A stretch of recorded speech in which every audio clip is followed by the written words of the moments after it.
राजकारण होतं म्हणायचं का? मंडल यात्रा ही कुठेतरी आपल्याला चालू असल्याचं पाहायला मिळालेलं होतं. ती स्थगित करण्यात आली. त्यानंतर जे त्याचे प्रमुख होते राजापूरकर ते थेट जाऊन त्या व्यासपीठावर जातात आणि सांगतात आमचा पाठिंबा आहे.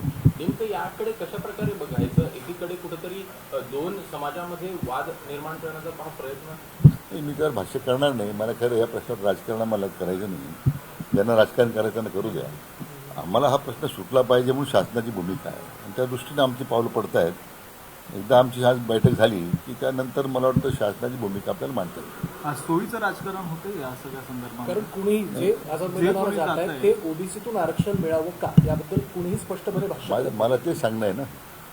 जरंगे पाटलांना माझी हीच विनंती आपल्या माध्यमातून की जे येतात हे राजकीय पोळी भाजण्यासाठी त्यांना हा प्रश्न विचारा पहिल्यांदा. मग तुम्ही त्यांचा हेतू काय आहे? आमचा पाठिंबा आहे, दिलं पाहिजे, काय दिलं पाहिजे. पण एकदा एका बाजूला यात्रा काढायच्या आणि दुसऱ्या बाजूला पाठिंबा द्यायचा.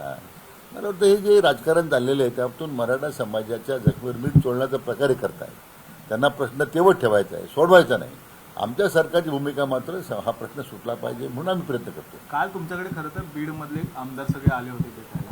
त्यांनी पण एक अशी प्रामुख्याने मागणी केली की ज्यांच्याकडे 7/12 आहेत आणि ज्या 7/12 आहेत त्यांना लगेच कुणबीचं प्रमाणपत्र देण्यात यावं. कसं बघतं? कारण की ही नव्याने एक मागणी त्या आमदारांनीच केलेली आणि ते सगळे सत्तेतले आमदार आहेत. की त्यांची मागणी केली माझ्याकडे बरोबर आहे. पण त्याच्यातलं वास्तव काय कायदेशीर आपल्याला करता येणार नाही आम्ही सगळ्या तपासून पाहतो ना. आल्या सगळ्या सूचनांचं स्वागतच आहे. शेवटी हा प्रश्न सुटला पाहिजे म्हणून आमचा जो प्रयत्न आहे त्याला अशा काही सूचना येत राहतात वेगवेगळ्या माध्यमातून. त्याचा आम्ही नेहमी विचार करतो.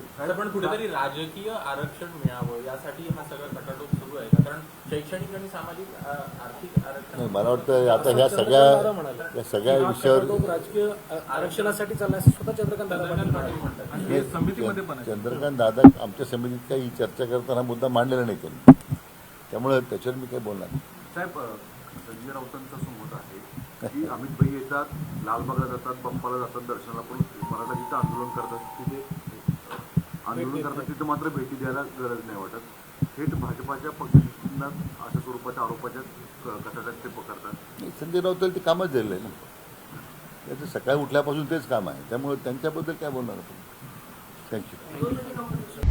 आता isakal.com आहे देशातील नंबर 1 ची मराठी न्यूज वेबसाईट. प्रत्येक अपडेटसाठी isakal.com ला नक्की भेट द्या.